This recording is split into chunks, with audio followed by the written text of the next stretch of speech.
right now, you're going to do your best Eddie Vedder impersonation. Right now. Me? Yeah. Sing it now. I could do it. I'm not going to. I'm not going to do it. I'll cut it out. Don't you dare. The listeners are at the edge of their seats. Yeah. 1 Eddie Vedder, 3, 2, 1, go. Every single individual has a story to tell, and they're great stories that need to be heard. I want every listener to know they have the ability to change the world.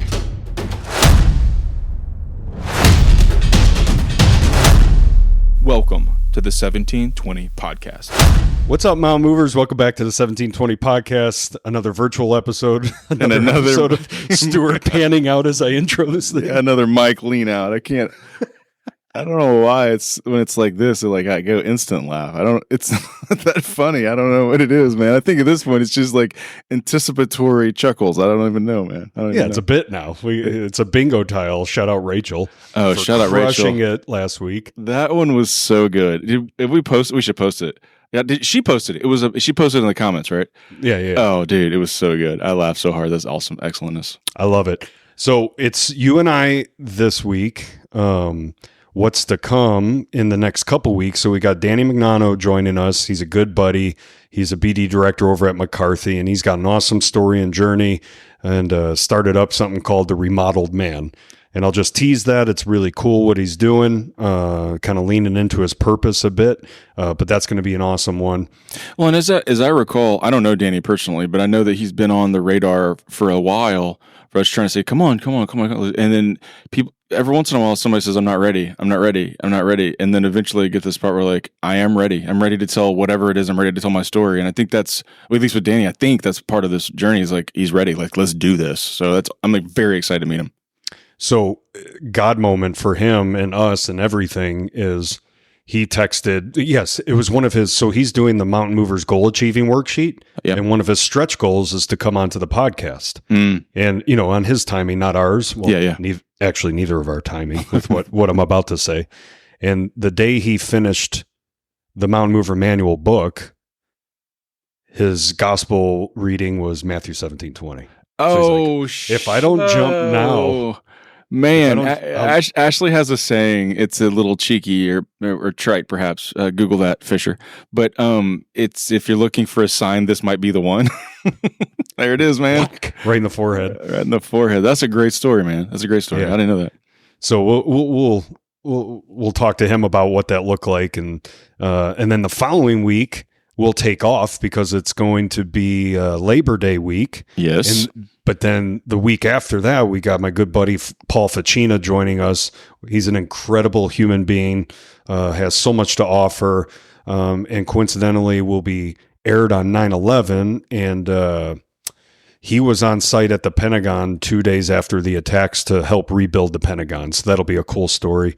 We'll post a really cool teaser photo that goes along with that. I won't spoil it right now, but again, incredible dude. Incredible servant of God, man, and has a lot to offer. Yeah, don't know Paul, in detail, but wasn't he at the book launch party? Yeah. So I shook his hand, said hello. I think he was sitting at the table with Eddie, just as I was making my way around. So don't know him super well, don't know him nearly as well as you do for sure, but very much looking forward to talking to him because you've said nothing but great things and a variety of different sort of verticals that he's playing in and participating in and making and causing waves and influencing in and stuff like that. So very much looking forward to telling all that story. And I didn't know the 9/11 part, so that's going to be awesome.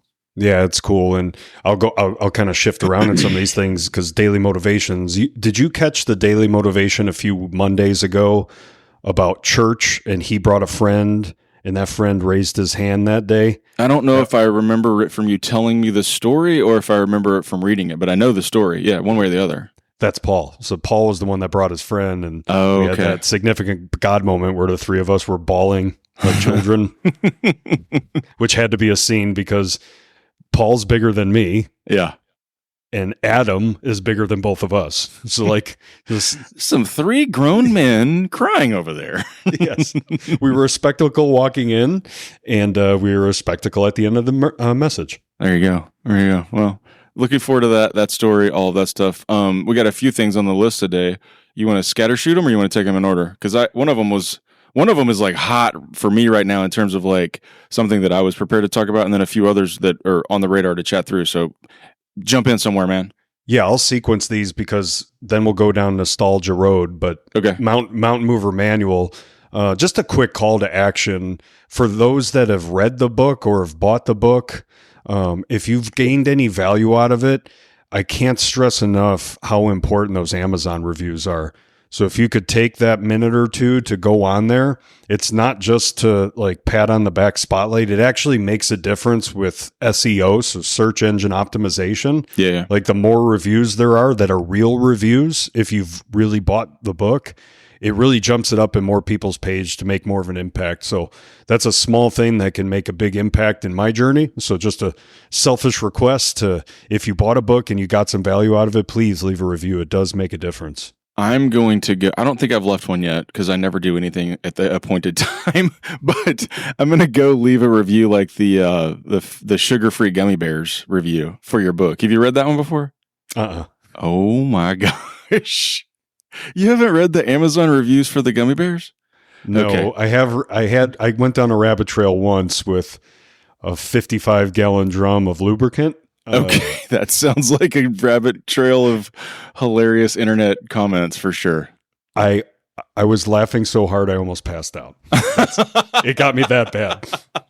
Okay, well, I'm going to have to remember to perhaps link to the gummy bears in the show notes because this was a minute ago. It's kind of like old internet folklore, but Ashley and I sat up in bed one night reading them out loud to one another, laughing so hard for like an hour at these reviews because the spoiler alert is that they have some other sugar substitute in them that makes everybody's tummy really upset. And people like detailed why their tummies are upset. And that is when I love people. Yeah, when they're just like laying it all on the line like that. Oh, yeah. Yeah. All right. Well, sorry I derailed us a little bit. But yeah, go if you haven't, like me, go and this is a reminder for me. If you haven't, go leave a review over there on Amazon because I know you guys are reading it. I know it's helping. I've had that feedback too. Like folks are leaning in, reading and charting and changing and all that stuff. So go leave a note over there.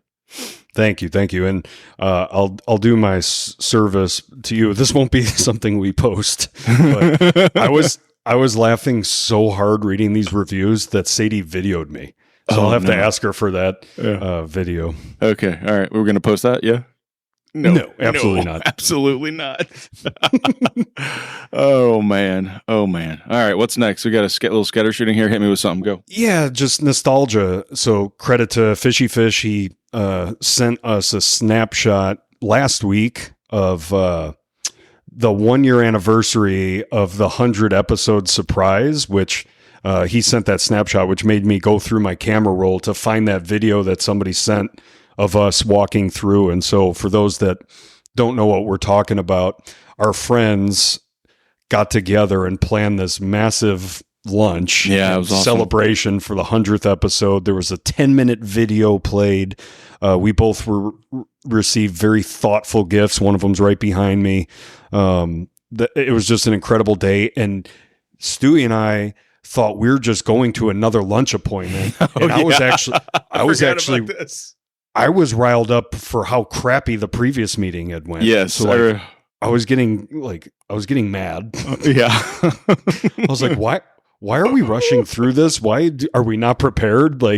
And then it was like, okay, we have this lunch meeting. So oblivious because I was in my thoughts about how that previous meeting went and just walking through, and then boom, just a banquet full of people cheering, celebrating. I was so surprised that it didn't even process what it was. It took a good 10 seconds to be like, oh, scan the room.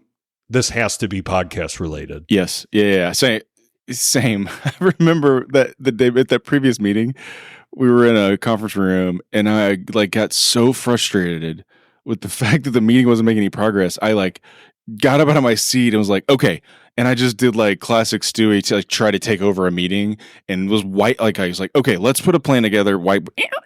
Whiteboarding names and putting stuff on the board and try to generate some action plan. And in the middle of it, some of the other people who are in the meeting completely checked out.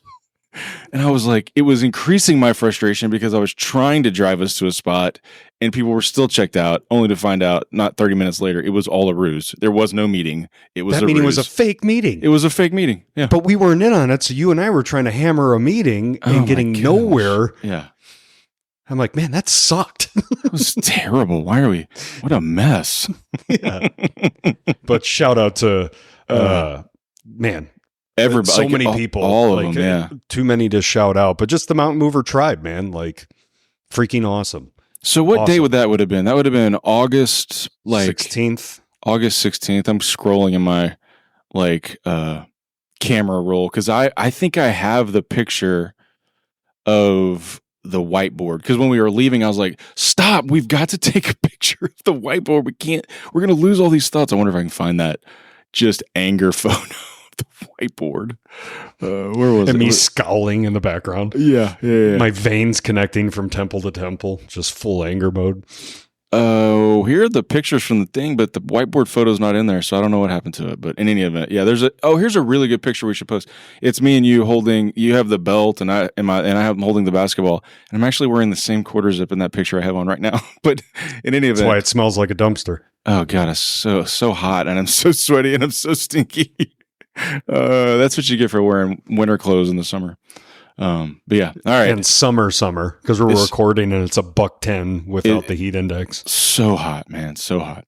And by the way, so hot. Shout out to the guys that are working the field, because I newfound respect for the idea that there are hundreds and hundreds of people that work for our company that are just standing in the sun baking all day. And it kind of reminds me of the point is just like, we don't get anything done without people in the field actually doing the stuff. And on days like this, it really reminds me, like, man, those guys are heroes. There's just nothing we could do that would say thank you enough. They are heroes. Dude, at the TEXO DBAs, like I showed up, kind of went off script, and I asked anybody in the field to stand up, because without you, I mean, we're nothing. Right. Especially this summer. It's just brutal. It is a lot. We got to be setting records, man. There's no way this is like every other summer. No way. It just depends on who you ask, because sometimes they're like, this is the hottest summer ever, and then most people either point to 1980 or 1953, I think it was, where it was actually hotter, but it is the hottest we've ever had. Yeah, it's the hottest in my lifetime. Yeah, the hottest time for me being in Dallas, that's for absolute sure. Yeah, because in the 80s and 90s, I was in Chicago, so it definitely didn't get this hot. Yeah, definitely not. Yeah, that's a fun trip down, nostalgia road there on the 100th episode. I keep on that master chart, the 1720 master sheet, I keep a list of how many episodes and guests and how neck deep we are and all the different various things and how much like total runtime we have. Have you ever thought about that? What's the total runtime through, I guess through last week, which is 146 episodes. It's pretty easy math because everyone's about an hour, but it's 147 and a half hours of content out there from the podcast. It's bananas, right? Of that, an hour and a half of good content. Early on. Yeah, early on. And let's see. So we're not going to make it, Paul, like, for example, the episode after Labor Day, we're approaching 100 guests also, right? It's kind of give you a flavor of how often it's us versus a guest in the studio or whatever, but we are through Todd Holtz, episode 145. That was 96 unique guests that we've had on the podcast. So that's a pretty fun stat too. Yeah, and y'all set the bar pretty high, so we expect another surprise party. Like, it's an expectation at this point. Yeah, please don't disappoint us. Don't you hate being the center of attention though? Like, you can, if look at the video, man, like when we walk in and I see what it is, I just turn around and walked out. I was like, I do not, this is no, I do not. Can I just hang out with these people and it not be about us? Yeah. Can't we just talk and like have fun and not pretend like I need to give a speech or something? So yeah. Man, I'm going to ping pong. Speaking of nostalgia, this was like the topic that when we were thinking about what we talk about today, in my mind, what I wanted to talk about was the YCC event from, I guess it was last night. It would have been the 16th. It was something, man. Because I've not really been engaged with the YCC for a number of years. I got too old, right? I aged out. I don't know exactly when I got kicked out for being too old, but it's not been it's not been my tribe to hang out over there for years, And I sort of lived vicariously through Ian because he was the YCC rep and he would keep me posted. And, I still had some feelers and the folks that were going over there and keep apprised of what's going on. But the last few years, I'm not connected to that group. And last night they had their Bring Your Boss event, which is when we were on the steering committee, we were planning that was like the premiere event. It was the highlight of the season, so to speak. And it was last night. Ian reached out to me and said, "Hey man, will you come? I know we don't work together anymore, but would you be interested in coming?" I was like, "Man, I'm super thankful that you asked." And as the day was winding up and I thought about, I need to go over there, but I don't, you get that like, oh, I don't need to go. Like you got something to do and you're like, nobody's going to miss me if I don't show up. And I had that feeling. And then as it was approaching time to go, I was like, I'm just going to go. Even if it's just for 5 minutes to say hello, I'm going to go. And just so thankful that I did, because I show up and it's over in Grapevine at a hotel, but the ballroom is full of YCC people and their bosses. And it's a big event. It's got a speaker who's talking about stuff that they've been focusing on for the year. But just being there and seeing that group, I think Melanie thought, they hadn't tallied the numbers, but I think Melanie thought there was about 400 people there. And it was amazing. And that, coupled with the idea that some of the like OG YCC folks were there, and so I posted about it earlier today. Just the folks I saw, and I tried to tag as many like OG YCC folks as I could remember, because that journey and all the times we spent there, man, it's been super special. And I think sometimes I take it for granted, But anyway, the find your tribe component of that was kind of part of the topic of last night. The speaker was talking about it, and I kept thinking, like, Kevin could have done this topic, like literally straight down the fairway for you. And there we are, having spent those years with that group, with those people, doing those things, efforting and endeavoring towards something better. And I realized today, like, we found our tribe over there, and I didn't even know it. Like I took I took it for granted, and it has been instrumental, monumental, like whatever big giant word you want to put on top of that. Sort of one of the greatest accidents in my life was accidenting in a TEXO, accidenting in a YCC, and then accidenting into my tribe over there. So just super thankful to be there, man. I saw your post today, and it made a lot of sense. But I would argue, man, you didn't take it for granted. You just don't know what you don't know. We didn't understand back then how important that actually was. Yeah. And that is why we do what we do. That's why we sacrifice the time, the hours, the cost, the effort to do this podcast, to do workshops, to do all that sort of stuff, to go have coffee and lunches with people. And we're talking about this stuff because now we see, looking back in hindsight, oh man, we didn't know. We were just having fun with the boys and creating friendships because we didn't have many that aligned with where we were trying to go. Yeah. But little did we know how much further it was going to take us than it actually did. Yeah. We just didn't know what we didn't know. And that's why we're out there preaching. And if you're a leader listening to this and you're trying to get young guns involved in it, this is why. That picture is wise. Man, I haven't missed a YCC Bring Your Boss event. I don't even know in how many years. And it was painful to miss that. But, youth ministry, man, I missed the first week. I can't miss 2 straight. I can't. Yeah. Those kids are dependent on me, Well, and as we age and change and our priorities shift, and I get it, right? I get it. It's other stuff has to take priority or precedence sometime for sure. And again, like I didn't have any reason to be there either, other than Ian inviting me. But boy, I am, as silly as it sounds, I'm so thankful that he did. Let me give YCC a pitch here, because ironically, and I didn't know this until last night, but the YCC applications are open right now. So this turns into a nostalgia, found our tribe, accident, thankfulness, but a pitch for, I think on August the 1st, applications opened for the 2024 membership year. I don't even know exactly how they track it, but it's open right now. And so as much as we talk about TEXO and the impact TEXO has, as much as we talked about YCC and how the opportunity presents itself and blah, blah, blah, you can't just get in whenever.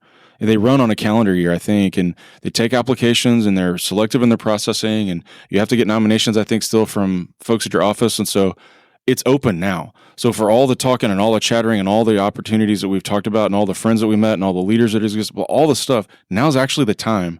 open through, I was Googling it while we were talking, open now through October the 2nd is when applications close. So man, if you are a leader out in your industry trying to figure out, like you said earlier, how to engage your top guns and get them leveled up to the next spot, go find them and put this application in front of them. And if you're one of those young guns that's trying to find your people or figure out where your space or figure out what the next thing is, go over to TEXO's website, print it out, fill it out, and take it upstream and say, "Hey, I need you to do this for me. I need the letter for blah blah blah." But somebody listening on either side of that coin, take initiative to get your people in there. And again, just like this podcast, there's nothing in it for us. I don't get a cut off at YCC dues, but I can appreciate the value. You don't? No. Oh, do you? I don't get a cut. I've been getting that Chicago cut for years. That's why you always advocating raising the dues. Like, boy, we got to get those numbers up because my cut gets bigger. These are rookie numbers. That's how the juice works. But yeah, no, it's just the opportunity to go do it. So anyway, long story short, now's the time. If you miss out on this window, then you got to wait a whole nother year. Now's the time. Yeah, and I don't want to pigeonhole just DFW people, but I will for another moment and then expand on it. TEXO is our construction association. We've said that countless times, but if this is the first time that you're tuning in, the YCC is the Young Constructors Council that is rolled up into TEXO, and that's where the young guns up until I think the age cutoff is 35. If you're a TEXO member, you can enroll. It's based on dues, how many people you can enroll. So it's based on the volume of your company, but you get people involved that you see a lot of potential in. And if you're not in TEXO, YCC alone is a reason for your company to join. If you're in that age as a leader, or you got people that need that professional development, like that alone will pay off its dues. But if you're not in the construction industry or not in DFW, every construction market has some level of a young gun group, a young constructors group, a youth council. There's something, regardless of your industry, available. And it might not be, and it probably isn't as strong as TEXO's YCC, but if you're a pioneer, you could go make it strong. I mean, that's what happens when you get good people involved. Yeah. And even if it's kind of blah, go make it great. Yeah. There it is. That's great. It wasn't blah when we got started, but we definitely, through committees and envisioning and talking and, being full of young vigor, thinking we could take over and change the entire world. And we just kept shaping and twisting and changing and programming and leaning in and out of ideas until we kind of found a spot where like, I think this might be it. And I remember, sorry. No, go ahead. Yeah. We always have to hit our Fisher quota. So early in my dance with the YCC, people are throwing around 50. It was 30. Nobody was in it. Mm-hmm. And there would be surveys. That was a cadence. Surveying how the meeting went. And there would be a Q&A.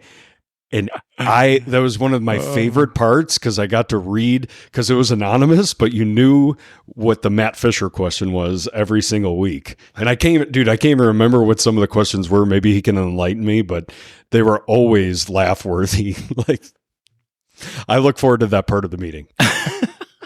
Do you remember why I joined? Do you remember like Matt Murray? He was at Beck at the time, or maybe he still is. Yeah. He brought me as a guest, and you were a panelist. Oh yeah. Oh, no. You were a moderator. I moderated something. I don't even remember. Was it here at the TEXO office? Mm-hmm.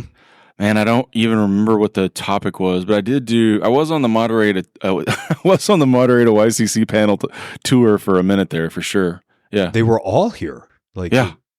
Because we could fit. If we went to a bar after. No, because we could fit. There were only like 30 people, 50, 40 people, whatever. We could all fit over there in the conference center. That's right. Do you remember what the topic was? No, absolutely not. Oh yeah. That's a good story, man. That's a good story. I enjoy doing that stuff. I still do. I mean, I fancy myself as not knowing the answers, but I can ask good questions and figure out like, oh, that's interesting. Tell me more about that. And, I don't know, maybe doing those moderations of those panels might have been like the precursor to this, right? Because I haven't really done anything super here other than be curious and then, I would love to know more about that. Say more about that, and then just listen and take notes, right? That's basically what I was doing anyway. Yeah, you think about that timeline. Like if you know how some of those companies on their websites, they have a timeline of in 1980 we were formed, 85 we branched into our second location, in 90 we did this new innovation. Like if you were to do your life timeline, like a lot of this is rooted in starting the YCC. Like you don't know if it would exist without it, but chances are this podcast doesn't exist without YCC. Our friendships don't. Then, you spin in your direction. I spin in mine with the book and the Mountain Movers Company and keynote speeches. And like, it's rooted in those relationships and that tribe built, man. It is. I'll tell another Matt Fisher story. We're going to overdo our quota here, but it's derivative. It's derivative of a couple of great ideas. One of them being like the YCC. And I think I've told you this story before, but I don't think I've ever told it on the air. And Fisher's going to listen and be like, that's not how it went down. But as I recall, I was a young attorney and didn't really know exactly what it took to be a great attorney or get to the next level. Or, when you fresh out of law school, like the what's the word I'm looking for? The skin on the wall that you're trying to get is like, I'm going to make partner. I got to make partner. How do I make partner? And you don't really know how you do it. But I had started to figure out that like the way to do it, there was two ways. You could be really, really, really, really, really technically proficient or a rainmaker. Where you had one or the other was sort of your two generalized paths towards partnership. And spoiler alert, being highly technically proficient probably wasn't my avenue, right? I'm just a little condescension there. But in any event, I was like, I can find clients. I can figure this out. I think I can figure that out. And Fisher and I had been talking about who Brightview was using at the time, right? Who their lawyer was or whatever. And I guess Fisher just had a card of mine in his backpack or something. I don't know exactly how the story goes, but was in Calabasas at the mothership, walking down the hall and crosses the doorway of this guy named Thomas Kuhn, who is the general counsel for Brightview.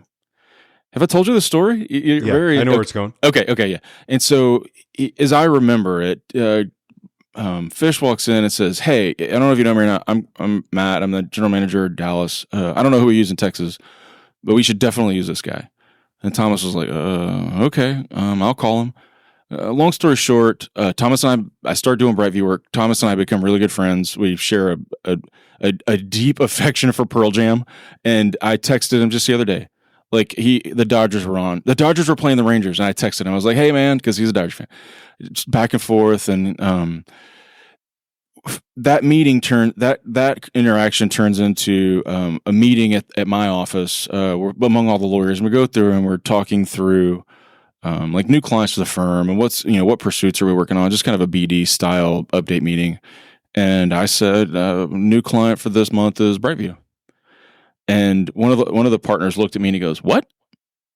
And I was like, "Yeah, it's Brightview." And you could tell like they were shocked, dumbfounded, right? Like dumbfounded. And afterwards, Mike, the lawyer Mike comes to me. He's like, what's going on? Like, how are you? Because I had started like doing it. And the point of that story is not like that I was doing something. The point of that story is that the tribe of people that we found at TEXO were the kind of people that say your name in a room full of opportunities, right? Because Matt was there. Matt didn't, he carried my water, whatever sort of, leadership development principle, however you phrase that, that's the type of people that we met, or type of people that say your name out loud in a room full of opportunities. And it was amazing. It was amazing. And that is the culture that pervaded the YCC. And I suspect that it still does, is that they are all, and as I said in that LinkedIn post, a bunch of people headed in the same direction, all trying to level up everything, achieve goals that nobody thought ever could be achieved, like yoked arm in arm doing it together. And it was awesome. I heard the OG shut it down. Oh yeah. We were sitting in the back chatting and laughing and actually joking about how everybody still had their drink tickets in their pockets, and instead we were standing around telling dad jokes. But we looked back and they were picking up the things off the centerpieces off the table. The bar was shutting down, and we were like, "Yep, shutting it down again." Like, that's just how we roll, man. Hey, and we don't do that anymore so often, right? But if you're a young gun, you don't have the crazy family schedules and taking the kids to different sports and stuff, it does take that effort. You can't just show up in a room of 300 and walk out when the event's over and think this magic genie bottle of YCC, whatever bobble is going to just happen. We shut it down more times than we didn't. Right. It was a lot of late nights that turned into small groups and lunches broken off from the YCC to build organic relationships, you got to put the effort in if you want something out of it. Yeah, for Or sure. you're going to get lost in the shuffle of 300 people. Yes, for sure. You got to own that. You got if you're given that opportunity, you got the like as Megan Riley says, the door cracks open. I'm gonna kick it open. I'm gonna kick it down. You got to go do it. That's it. Boy, that's a great, just an awesome trip down memory lane today. But on two really salient, timely things. I love all of that, man. Today was awesome. Just chatting through all that stuff. And I wanted to finish that point before we put it in the ditch. But if you're a diehard Pearl Jam fan, right now you're going to do your best Eddie Vedder impersonation. Right now, me? Yeah, sing it now. Well, hold on a minute, because I gotta know like which Eddie do you want? Because there's like the new Eddie, and then there's like the 10 That Purple Eddie. album, Even Flow. Yeah, I could do it. I'm not going Right now. to. Yes, I'm not you going are. to do it. Come I'll cut it out. Don't you dare. I'm The not doing it. listeners are at the edge of their seats. Yeah. One Eddie Vedder, 3, 2, 1, go. So my favorite Pearl Jam song is actually I'm going to do it and then I'm going to cut it out. Yes, you. No, don't cut it out, Stewie. So my favorite Pearl Jam song is actually Yellow Ledbetter. It was on the B-side for the Jeremy single. Do you remember that? I know, Jeremy. Yeah, on the B-side of the Jeremy single was Yellow Ledbetter. And it goes like this. I'm not doing it, just kidding. Come on. Not, man, I don't sing. I'm not doing If it. you do it, I will. I don't sing. What's your favorite worship? If I don't worship was to cut out, and I was the only one singing, they wouldn't allow me in church anymore. My grandma used to say that she was worshiping, and they said it was supposed to be a joyful noise. Yeah, Dogs howling. Yeah, for sure. If it's solo. Yeah, come on. I'm serious. I want to hear it right now. I wanna see them on a ocean and the sea. I wanna leave it again. Eddie Vedder notwithstanding, I'll include the link to the YCC application on here just because it seems super timely, accidental and super timely. But man, go check that out. Go check it out. It will change your life. If I haven't been so clear as to say it directly, it will change your life. Go check it out, man. For sure. All right, we got good stuff coming up on the horizon. Danny and Paul and a Labor Day holiday coming up. So until we see you guys again, y'all stay out there and keep moving mountains.